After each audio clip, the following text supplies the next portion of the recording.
एवढा काय विचार करतोय? विचारून टाक तिला. चल आत्ताच विचारू.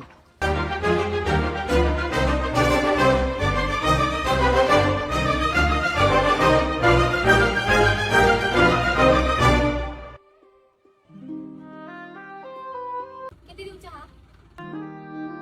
ऐक ना, माझं प्रेम आहे तुझं. ए येडाबिडा झाला काय?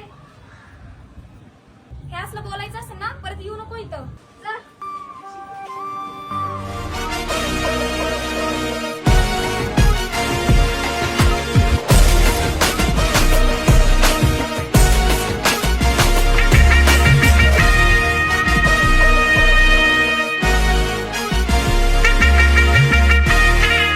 कशाला त्रास देतो तिला?